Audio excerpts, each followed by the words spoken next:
Well, hi there. Camera quality is a bit shit today. Probably because the light's crappy as well, but I thought I would jump on, film another video. I tried filming earlier in the day when the lighting was better. Didn't turn out that way. I had to go out and get some stuff. Mainly for my hair. I'm trying to get it straighter and less frizzy. Now that I got it back. It keeps looking brown in certain lights. I don't know what's up with that. But as you've already guessed by the title of today's video, I thought I would do my first slam piece on the left. I'm the leftist black sheep, and I'm not the leftist black sheep if I'm just bashing the right all the time. So, you probably don't watch my videos. I mean, not up to the end of it, and it was depressing. Though I did get my first subscriber, and if you're watching this video, I thank you. Actually, I've got 2 subscribers. And I was just, I was going about today just thinking, what can I make a video on? I wanted to make a video on so many things, from incels to what I said I was going to make in the previous video, which is big government. But I think really the giant is SJWs. Not only is it what gets most attention these days, social politics, but it's the single biggest distraction from actual policy that I've seen in a long time. They spend, 23 minutes discussing immigration in a presidential debate. They don't even talk about the infrastructure or climate change or any other number of important issues. They don't even talk about jobs or the economy. They talk about terrorism and war. It's social politics is taking over everything. Terrorism is probably the most real, most important to the right of social politics, if you know what I mean. Still, I think in general, social politics are eating away at the public consciousness as a whole. So, I thought I would hairbrush here, fiddling with it. I thought I would talk about, sort of trying to think about the subjects, right? Because the problem with social politics is that it is just so big. There's so much history behind it. There's so many different viewpoints on every single little issue. From gay rights to trans rights to middle trans rights, which is what I call non-binary and gender fluid and that kind of thing. And I thought I would talk about exactly that today. And I think I want to talk about people who are now jumping the gun in terms of social politics. I think that's the big mistake. The trans community has caused so much for pushback. So, fun fact, being trans isn't a protected class if you're in America, or if you're in England, although I would suspect they would put it under regular gender discrimination here in the UK, but certainly not anything like that over in America. And why? Why is the system currently like that? Well, trans issues are now coming to the forefront of there's only really enough room for one civil rights movement at a time, right? Because of the amount of cultural change needed, each one does feed into the other and make the next one quicker, and it's like a domino effect, but having more than one at once tends to oversaturize the situation and cause too big of a divide for any particular conversation to take place. And now that we've done women's rights, racial rights, and gay rights. We're getting on to the, we could say, is the other half of the LGBT, following on from gay rights, which even to this day are a massive struggle in America. You could say black rights still are. You could say that there's still a massive struggle as far as black and gay, not even black, racial rights and sexual rights are concerned. I know that there's still a great way to go in culture. As a bisexual myself, I use the term pansexual, but for probably anyone watching, I think bisexual would be the word that makes more sense. I'm still finding people who sort of go, well, you don't seem very, you don't seem like this, you don't seem like that. Well, and I think that there's still some way to go culturally. But I think there's 4 phases to every civil rights movement. There's the first phase, which is that class is suffering discrimination. And it certainly, and this is where being trans gets quite difficult. The transition becomes quite difficult because unlike gay rights and racial rights and all that kind of thing, it's been more of a cultural problem, right? It's been very culturally accepted that you shouldn't be trans, and being effeminate, sort of choosing to dress like a woman or choosing to dress like a man, and sort of doing that sort of change, was more just there was a lot of societal pressure not to do that kind of thing, to not express your gender.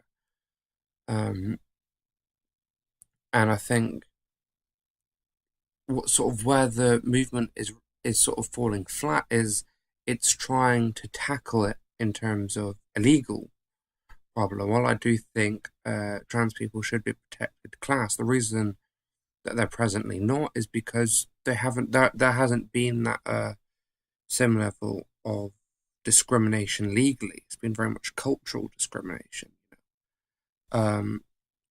And it could even be argued that it was an extension of sexism. And you certainly see that. You see, stop acting like a woman if you're a trans woman, acts like you're a man, acts like a man, It's an expectation of gender, or it's an expectation of gender. So the culture has finally understood gender dysphoria. I do think there's been a bit of a problem recently, which is that they're beginning to sort of twist it and sort of not say that gender dysphoria is a mental thing. But I think what's really important to point out is that just because it's a mental health related issue doesn't mean that those people should not therefore be valid in how they feel about it.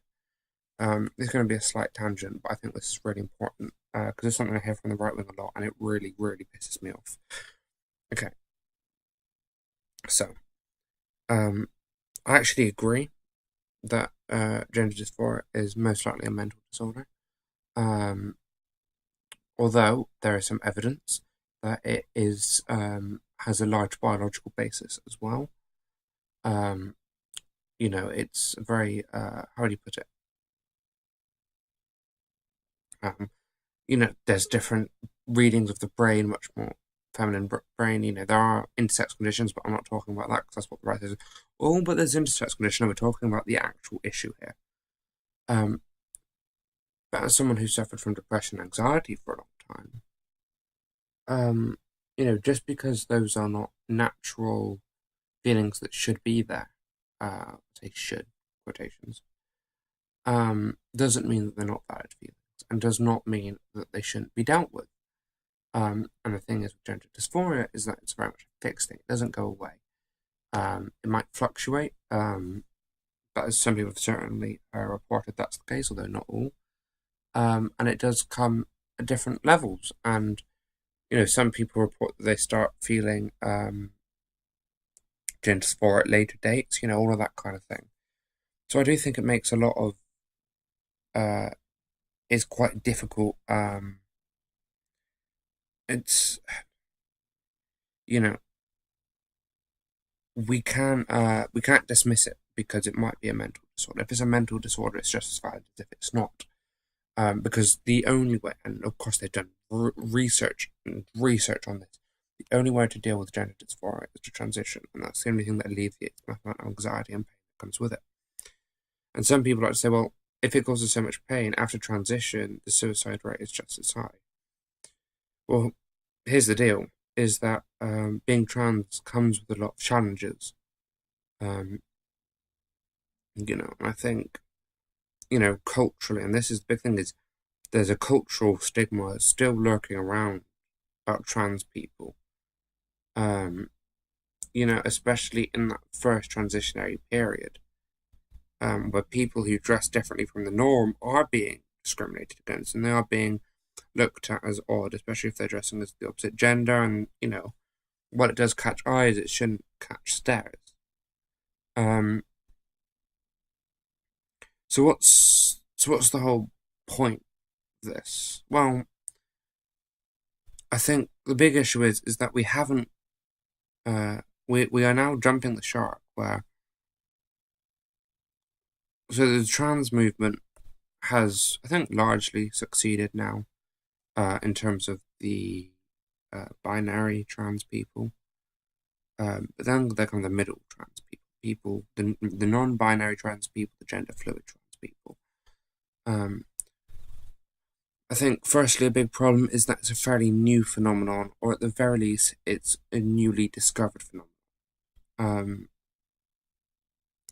And I think sort of what makes it very difficult is that it's not like being trans or black or gay, where it's like this is how it is, and you can recognize it. You can go, okay, so you're sexually attracted to people of the same gender, or you are human despite your black skin. It's more like you do not have a gateway as a cisgendered person, or even as a trans person, and not a binary trans person, to go like, what's it like not having a gender, or feeling like you're a third gender? It doesn't have that grounding. And because that hasn't been developed, and now they're pushing for legislation, like in Canada, for it to be enforced without a culture and an understanding from the people, it's jumping the gun in change. Because middle trans people aren't, and I've met some middle trans people, and I honestly, I do get it. I think it's, again, I don't necessarily understand sort of the exact state they're in any given moment. What it's like to try and live without either, and to look like one, and that kind of thing.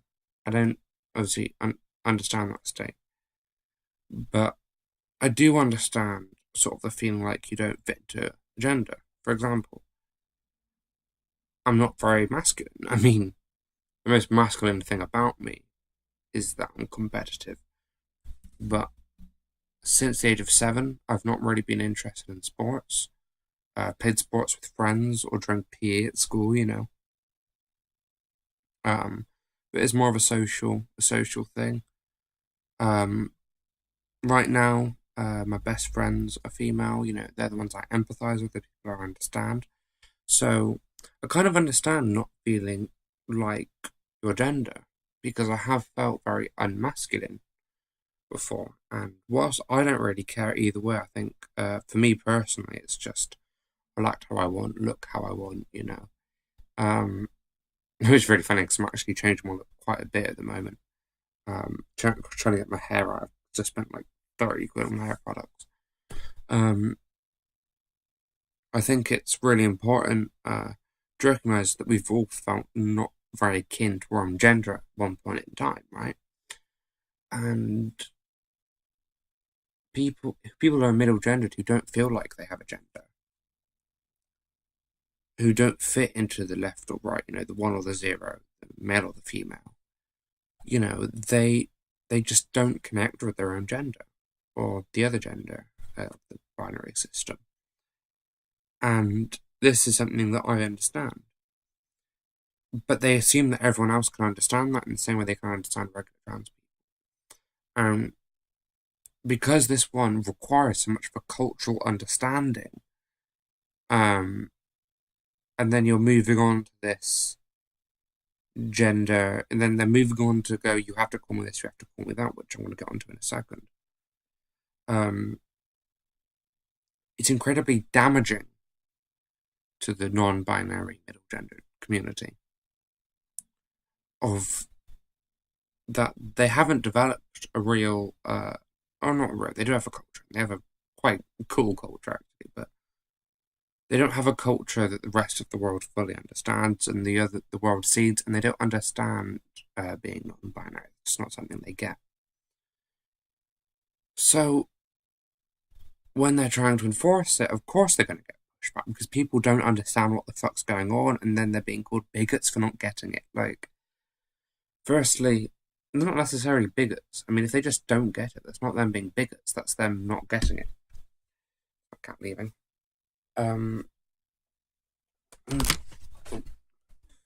So it really is a case of, you know, they need to get this cultural understanding going. And, you know, when there isn't even a set term, I mean, non-binary is the term that they use. But then they also want to use the term trans, which already had a meaning. And then they also want to add themselves to the LGBT community and the queer community. Remember, I'm part of this community. It does cause some friction for people who don't understand them. And this damages their overall cause. Now you go on to, you know, specific legislation, and its requirement on people understanding it. You know, Bill C-16, you know, your preferred pronoun, and sort of suggesting that companies have to call you your preferred pronoun. When it's so incredibly arbitrary, and I understand why it needs to be arbitrary, because it's something that other people don't necessarily understand right now. So you need to leave it to their definitions if you're making legislation right now. But I think the problem is that, of course, then people are going, why are you making legislation when you have to make it arbitrary so it fits your movement? And that makes the entire movement look arbitrary. If something looks arbitrary, it looks meaningless.